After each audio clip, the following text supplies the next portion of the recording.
Alors si le bon génie des RH existe, pour faire en sorte que les adultes soient plus en capacité d'apprendre des compétences comportementales, des soft skills, je lui demanderais quelque chose. Ce serait de faire en sorte que soit mise au programme de nos enfants dès l'école primaire l'apprentissage des soft skills. On voit tellement d'adultes dans des salles de formation, dans des accompagnements individuels, chez CSP Docenti ou ailleurs d'ailleurs, ouvrir des grands yeux à 35 ou 40 ans pour découvrir ce que c'est que l'empathie, que ce serait pas mal de faire en sorte que dès 7 ans ou 8 ans, l'enfant comprenne ce que c'est et puisse appliquer ce type de compétences.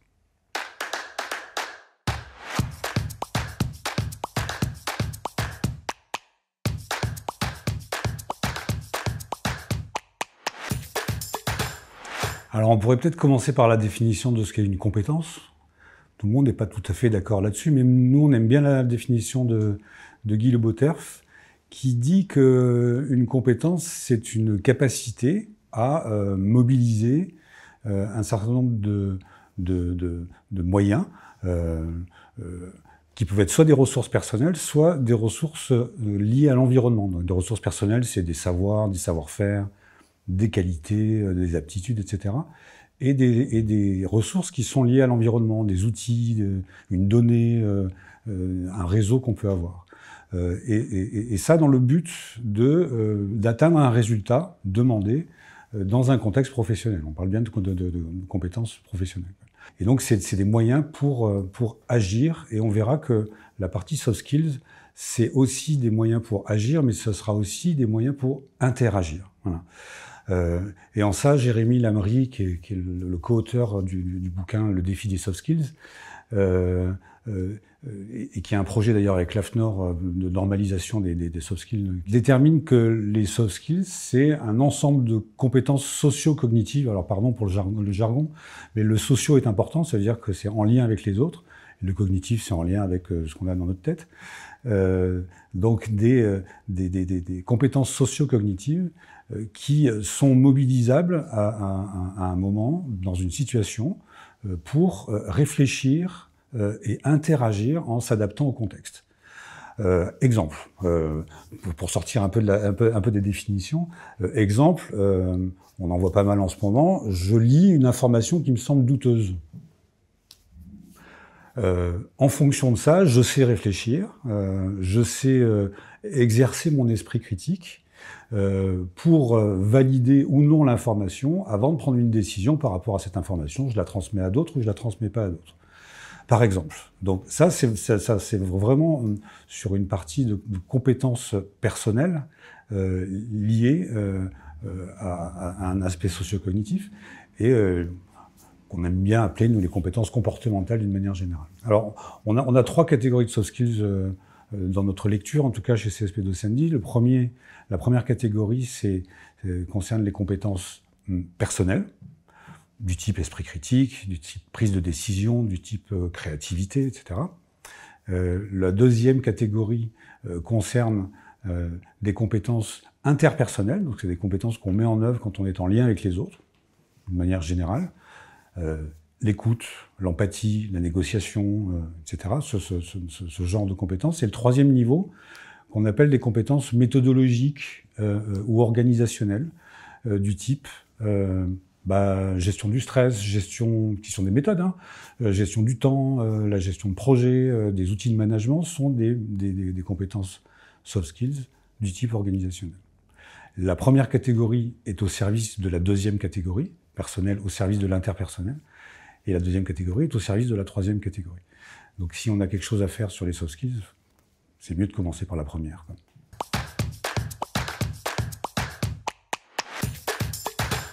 Alors pour ce qui concerne le développement des compétences comportementales, des soft skills, comme on parle de compétences, au même titre que d'autres types de compétences, on peut les acquérir, les développer, s'entraîner, les renforcer, etc.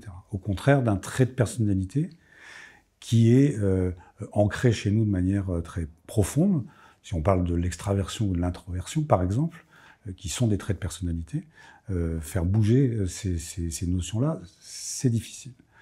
En revanche, une compétence comportementale, bien entendu. Et comme c'est une compétence, le processus d'acquisition de la compétence, elle se fait de la même manière que pour des compétences dites métiers, par exemple. La première, mais en revanche, il y a des choses qui changent par rapport aux compétences métiers. On sait aujourd'hui que pour acquérir une compétence, il faut passer par 2 premières étapes, qui sont d'abord la conscience, la prise de conscience que c'est nécessaire d'avoir cette compétence-là, et 2, l'envie d'apprendre.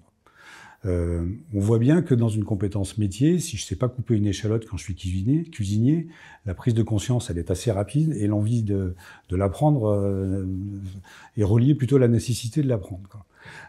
Pour une compétence comportementale, c'est plus délicat. Si on reparle de prise d'initiative, de créativité, avoir pris conscience qu'on a des améliorations à apporter par rapport à ces compétences-là, quelquefois, c'est pas si facile. Par rapport à ces gestions du temps, par rapport à ces modes de management, par exemple aussi, les prises de conscience sont pas forcément toujours là. Voilà. Chez CSP Docenti, dans tous nos dispositifs, on incite à cette prise de conscience en développant l'envie d'apprendre par des petites choses qui se font en amont du dispositif et au démarrage d'un dispositif, que sont par exemple une auto-évaluation, des questions qui peuvent être contre-intuitives par rapport à ce que la personne pense bien faire, par exemple.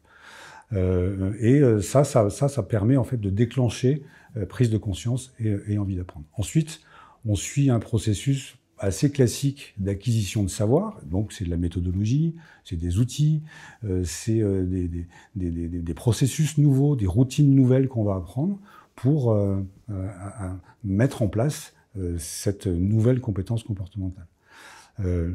Les entraînements sont aussi nécessaires pendant ces moments synchrones, en toute sécurité, pour faire en sorte de bouger par rapport à ce qu'on a l'habitude de faire. Ce qui va être particulier pour les soft skills, c'est que ça va nécessiter un accompagnement plus fort dès qu'on sera de retour sur notre environnement de travail.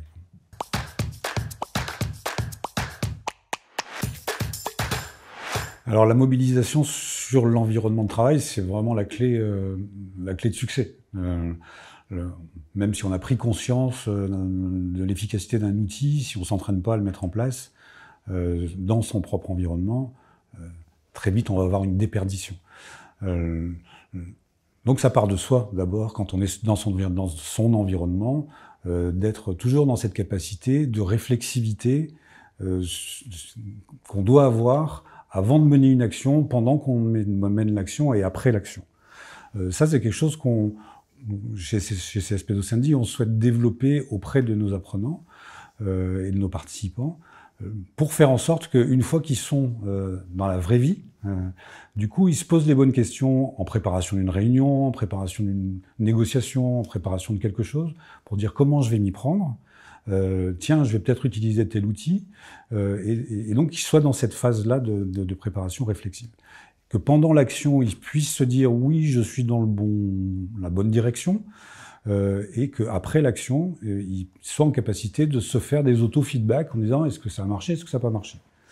Donc ça, c'est quelque chose qu'on les incite à faire chez CSP Docenti dans tous nos dispositifs, à l'aide de différents outils. L'un des premiers outils, c'est une nouvelle auto-évaluation par rapport aux étapes du programme. Une série de micro-doing, on appelle ça des micro-doing, c'est des petites actions à mettre en œuvre, en lien évidemment avec le programme, mais directement sur l'environnement de travail. Ça peut être des ressources à disposition pour créer de la remémoration d'un outil ou d'une méthode, et ça peut être aussi des coups de pouce auprès de l'intervenant, auprès de l'expert, en cas de besoin et en cas de besoin de réexplication d'un outil ou d'une méthode. À partir du moment où la personne pourra se dire oui, j'ai bien préparé, oui, j'ai bien mis en œuvre, et oui, j'ai correctement fait par rapport à ce dispositif-là, on pourra considérer qu'il sera en validation de sa propre compétence, en fait. Et c'est ça qui est intéressant. On a pas mal travaillé là-dessus pour faire en sorte, notamment sur nos formations certifiantes, que ce dispositif-là soit considéré comme un dispositif qui permet la validation de la compétence sur le poste de travail. en ayant de la traçabilité de ce que la personne a fait concrètement quand il est revenu dans son environnement.